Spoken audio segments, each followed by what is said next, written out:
કેવું આવે વાર્તા. વ્રતની બહુ ભાવના, ધાર્મિકતા છે ને આ બધી. એટલે માં કુંતાજીએ કીધું કે ભાઈ આ વ્રત કરવામાં આટલું અઘરું પડે, નામ થાય. શાસ્ત્રોમાં લખે છે ગજગૌરી વ્રત એટલે સામાન્ય વ્રત નથી, બહુ અઘરું છે. તમે કહેતા હોય તો કહું કરવું છે તમારે? બેન તૈયાર બોલો.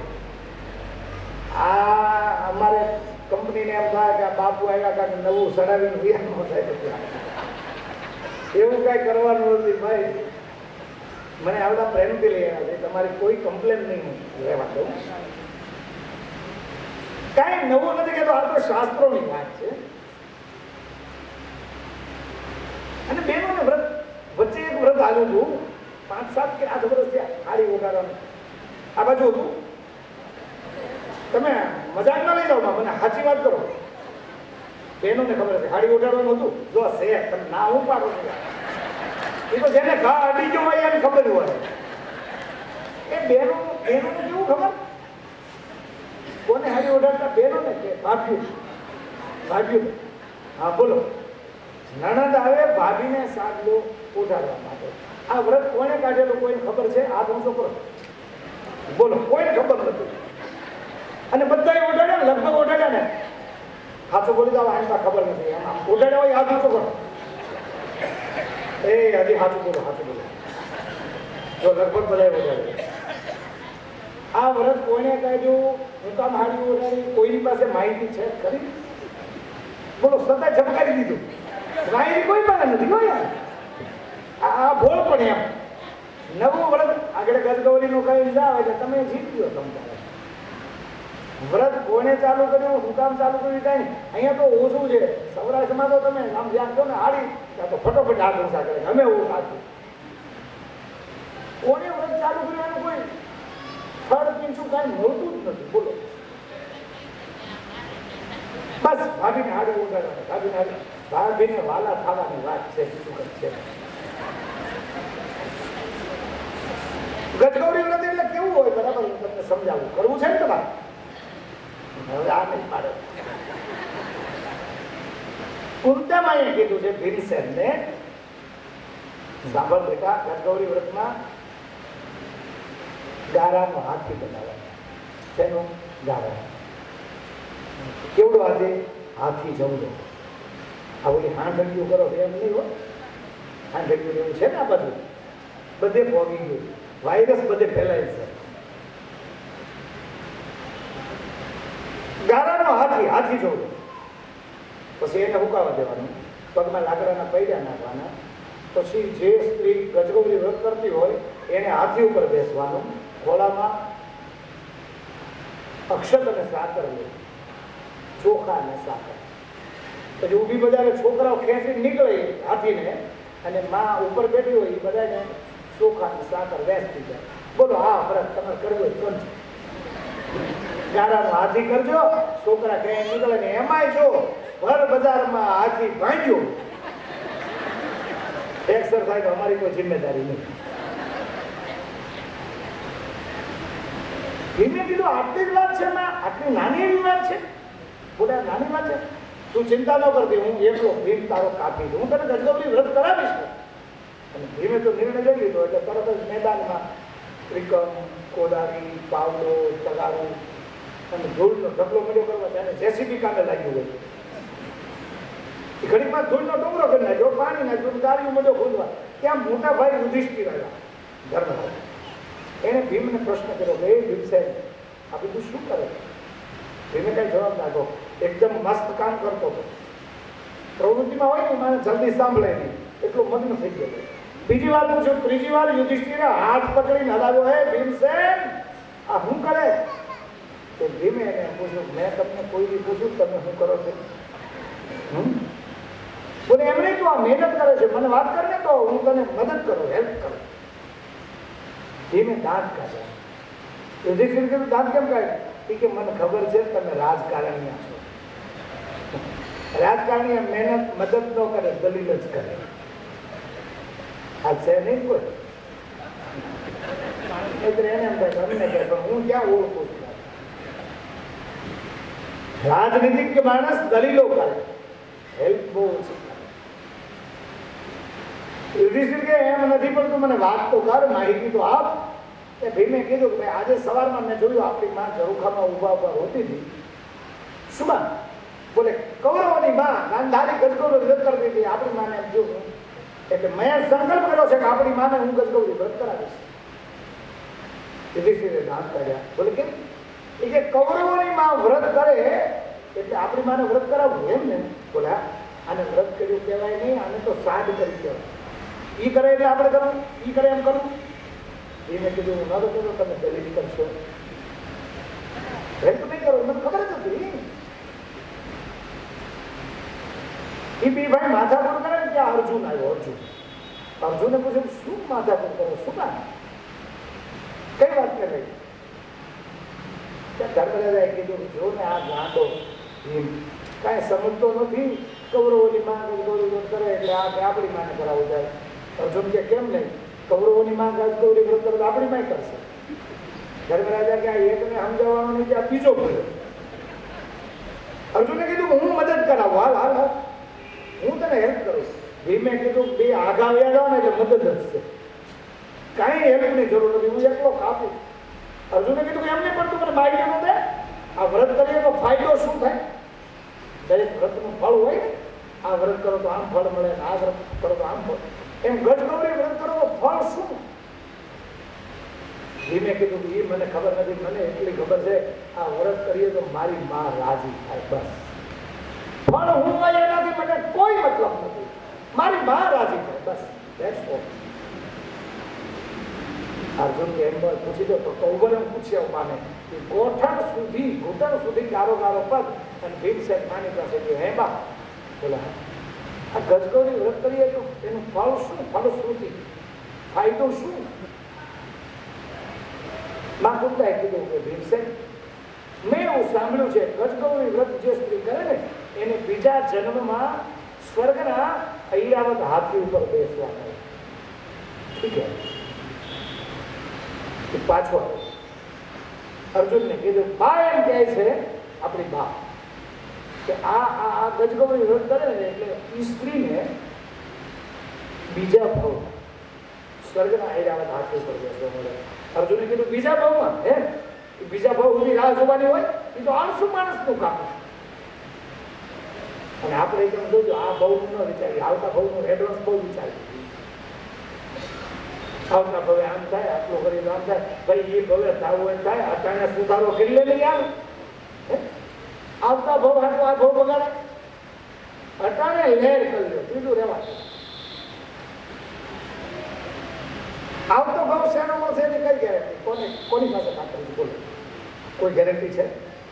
અને છતાંય આપણે આ 21મી સદીમાં આવતા ભાવની વાતો કરી છીએ. બોલો કેટલા અંશે ગેરંટી છે? અર્જુને કીધું બીજા ભાવ સુધી વાત ન જોવાની હોય, આ પાંડવોની માં છે. અને કદાચ બીજા ભાવમાં બેહવા મળતું હોય અને ન્યાય મોટી ક્યુ લાગી ગઈ હોય તો લાઈન ન્યાય આ વ્રત કરવા વાળી બેન લાટ બધી હોય, ઐરાવત હાથી એક છે એટલે આમ લાઈનમાં ઉભા રહે, વારો આવે ને આમ બેહાડે ને આમ ઉતારે, એટલે હાટું પણ કરવાનું હે, એટલે હાટું. તો પાંડવોની માં છે, આના ભાવમાં ઐરાવત હાથી ઉપર બેસવા મળવું છે, આના ભાવમાં. પછી તો કથા મોટી છે બહુ. ધીમે કીધું તો મને પેલું ન કહેવાય, આ ઐરાવત હાથી છે ક્યાં? આ દાડાની કાઢી ન કરો ક્યાં છે? યુધિષ્ઠિર હસવા લાગ્યા કે એ તો સ્વર્ગની વાત છે, સ્વર્ગનું હાથી. બોલે સ્વર્ગ ક્યાં છે? લાવો હું જાઉં અને લઈ આવું આગળ. પણ ત્યાં જવાય નહીં, ક્યાં છે? તો આપણી કલ્પના છે, સ્વર્ગ ઉપર છે, એ કલ્પના છે. ભૂતકાળી ગયો નથી એટલે મને ખબર નથી, કેવળ કલ્પના છે આ બધી. ભીમ કે જવાનો રસ્તો બતાવો, સ્વર્ગ છે ક્યાં? હવે મુજાના સ્વર્ગમાં જવાય કેમ? ક્યાંથી જવું, કેમ જવું? બધા મગાડા ત્યારે ભીમે અર્જુનને કીધું કે હે અર્જુન, તું ગુરુ દ્રોણ પાસે ભણ્યો છો, તે કેટલી વિદ્યા કીધી, ટ્યુશનમાં જાતો, સાચું ભણ્યું ખોટું? બોલે કેમ? પેલા હું થતું અમે અપડાઉન કરતા ને, ભણવા ન જવું હોય ને તો બસ સ્ટેન્ડે જાય ને નાળા ટિફિન ખાઈ લેતા, સ્કૂલે ન જાય. એટલે તું ભણ્યો છો? બોલે હા. તો એવી વિદ્યાર્થી બાણ માર કે સ્વર્ગ સુધી સીડી તૈયાર થઈ જાય? અર્જુને મંત્ર ભણી બાણ માર્યું સ્વર્ગ સુધીની સીડી. ભીમને કે લગા કે હવે એમ સિંગલ નો આવે તો જાતા હું એકલો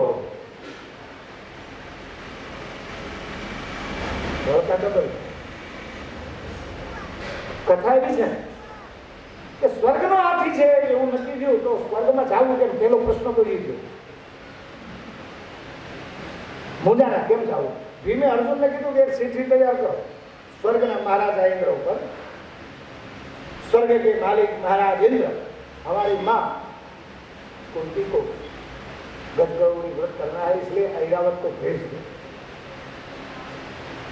चिट्ठी तैयार करी अर्जुन ने बाणना नौक पर मारी અને મંત્ર ભણીને ફટકાર્યું અર્જુન. અર્જુન તો વિદ્યા ગાંધીનો માલિક. સ્વર્ગ માં અપ્સરાઓ નૃત્ય કરે, ગાંધર્વો ગાન કરે, યક્ષ કિન્નરો નાચતા હતા અને વાજિંત્રો વાગતા હતા અને એમાં 100 વર્ષનું કામ થતું હતું અને એમાં ધડામ સાથે બાણ આવ્યું મૃત્યુલોક. બધા સ્તબ્ધ. મૃત્યુલોકનું બાણ આવ્યા એમાં એડવાન્સ હોય ને અમુક જણા દોડી દઈએ જોયું ચિઠ્ઠી મારા ઇન્દ્ર આપી મૃત્યુલોકની ચિઠ્ઠી બોલે અહીંયા આ કુરિયર સર્વિસ ક્યારે ચાલુ થઈ અહીંયા ચિઠ્ઠી જોયું એટલે ઇન્દ્ર એના ગુરુ બૃહસ્પતિને આપ્યું કે આ ખબર ખરા પાંડવ એ આપણો ઐરાવત હાથી બનાવે એટલે હું આપણે એના કામવાળા છીએ અને એમ હાથી આપી દેવાય.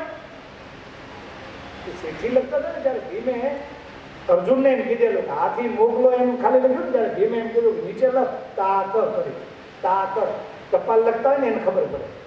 પત્ર લેખનની આખી સ્પર્ધા હતી ગુજરાતીમાં. તાક એટલે શું ખબર? તાક એમ કરીને આખી એક ઓપ્શન હતું ઓપ્શન. તાક એટલે તાજા કલમ છેલ્લે લખે તાક. જૂના વડીલોને ખબર છે જે most IMP very very IMP તાક. ધીમે એમાં લખેલું કે હાથી ન મોકલો તો યુદ્ધની તૈયારી કરો. સીધી ધમકી વોર્નિંગ. ગુરુ બૃહસ્પતિએ ઇન્દ્રને કીધું કે આ છેલ્લી લીટી વાંચી લે. આ ઋષિના સંતાન અહીં આવશે તો તું તને સંભાળી લઈએ કે બોલે તમારે હું હાથી આપી દેવો તો શું કરવું? ઇન્દ્ર એટલે બુદ્ધિ છે બુદ્ધિ. એને વિચાર કર્યો કે ચિઠ્ઠી આવી છે તો ચિઠ્ઠીનો જવાબ ચિઠ્ઠીથી SMS નો વળતો SMS કરી દો. चिट्ठी लगी आपकी माँ कुंता हमारी माँ है उनके लिए हाथी तैयार है ऐरावत लेकिन हमारी मजबूरी है हमारे पास कोई ऐसी व्यक्ति नहीं हो जो आप तक ऐरावत पहुंचाए इसलिए आप एक काम करो एक भाई आकर ले जाओ कि क्या लेवा आवाना स्वर्ग में क्यों ना आप में से कोई एक भाई आकर ले जाओ हाथी आपके लिए तैयारी है. चिट्ठी आ गई अर्जुन ने જોયું આ ધીમે કીધું હું જાઉં સીડી તૈયાર કર. સીડી તૈયાર કરી 5-8 પગથિયા કૂદતો ભીમસેન ઉતર્યો સ્વર્ગમાં જવા. અહીંયા તો પાછો સ્વર્ગમાં સ્ટેજ ઉપર નૃત્ય થતું હતું, વાજિંત્રો વાગતા હતા, મહારાજ ઇન્દ્ર બેઠા. એને ખબર નહીં તો ભૂલી ગયેલા. એને એમ કે ચિઠ્ઠી SMS થઈ ગયો વાત પૂરી થઈ ગઈ. એમાં ઓચિંતામાં કૂદીને લોકોદર ભીમ વાયુ ઉતરાયો. ભીમનું આખું શબ્દચિત્ર તમે જુઓ ને તો એકદમ જડ પ્રકૃતિ છે, ખડૂસ પાત્ર છે. કોઈ વિવેક નહીં, કોઈ માન મર્યાદા કાંઈ નહીં. આવી સીધો જ પડકારો કર્યો કે એ ઇન્દ્ર હાથી લાવ હાથી લાવ. આખી દેવ સભા સ્તબ્ધ થઈ ગઈ કારણ કે આ કલ્પના નહોતી. કલ્પના બહારનું સત્ય રૂબરૂ ભીમસેન આવી ગયું. ઇન્દ્ર ઉભો થયો, હાથ જોડ્યા, પધારો પધારો મહારાજ પધારો. એ પધારો પધારો કાંઈ નથી, હાથ લાવીને ભાઈ મોડું થાય એ ભાઈ લાવીને ઇન્દ્ર કે પણ કાંઈ બીજું કાંઈ હોય જ નહીં. વિવેક તો કર્યો ને ચા પાણી જમીન જાવ હાથી હાથી. ઇન્દ્રએ કીધું કે બીજું કાંઈ નથી, હાથી તૈયાર છે પણ તકલીફ એ છે. શું હજી તકલીફ નથી? એ કે આ હાથી સ્વર્ગનો છે, સર્કસનો નથી અને પગથિયા ઉતરતા ન આવડે. ધીમે કીધું એ પ્રોબ્લેમ મારો છે તારો નથી. લેવા તો હું આવ્યો ને, એને પગથિયા ઉતરતા આવડે કે ન આવડે એ મારે જોવાનું, તારે ન જોવાનું. હાથી ક્યાં? તો જો અહીંયા હોનાની હાકલ બાજુ એ છોડવાની તરફથી ભીમે ન લીધી. બોલો આમ રોડો મારો ક્યાંય લીધું. પછી હાથી કે પગથિયા ઉતરતા નહીં આવડે એટલે ગામડાનો ખેડૂત વાડીએ ગાય વીએ અને બચ્ચાને જેમ ઉપાડે બે પગ ડાબા હાથમાં, બે પગ જમણા હાથમાં, નામ ઉલાળી નૈરા વખતે ખંભે લઈ લીધો. દેવ સભા સ્તબ્ધ થઈ ગયો. ધન્ય છે પોતાના ગુજરી તાકાત. ઇન્દ્રની હામું જોઈને ભીમે કીધું બીજો ઐરાવત છે તો લાવ આ ખંભે લઈ જાઓ. હાથ જોઈ કે ભાઈ સાહેબ આ એક જ છે, હવે તમે તાર લઈ જાઓ પાછો. હાંજે નાજે મૂકી દો કે હાંજે નાજે કેમ આ ધક્કો કપડો ખાતો? આ તો 15 મહિનો હાલ છે ભાઈ. કૌરવોની માં એક જ બજાર નીકળ્યા. મારી કામ બેહાડીને મારે રોજ નવી નવી બજાર આ કે હસ્તિનાપુરને કઈ ખબર પડે મારી પાસે ગજગૌરી વ્રત કર્યું. ઇન્દ્રે કીધું 1 મહિનો રોકજો પણ પાછું મૂકી જાજો અને છેલ્લે અર્જુનને કહેજો કે આ સીડી તોડી નાખે, નહીતર અહીં બધા હેરાન કરશે. એ કથા એવી છે અર્જુને તોડ્યું. મને એમ થાય રાખી હોત તો આપણે આંટો ન માર્યા કરો. ઠીક છે, એ તો સંકલ્પના હોય. કહેવાનો અર્થ શ્રદ્ધા અને વિશ્વાસ, માતૃત્વ, ભાવ સહજ જ્યારે ક્રિયાઓ થાય ને તો એનો ઈશ્વર સ્વીકાર કરે છે. ભાવ સહજ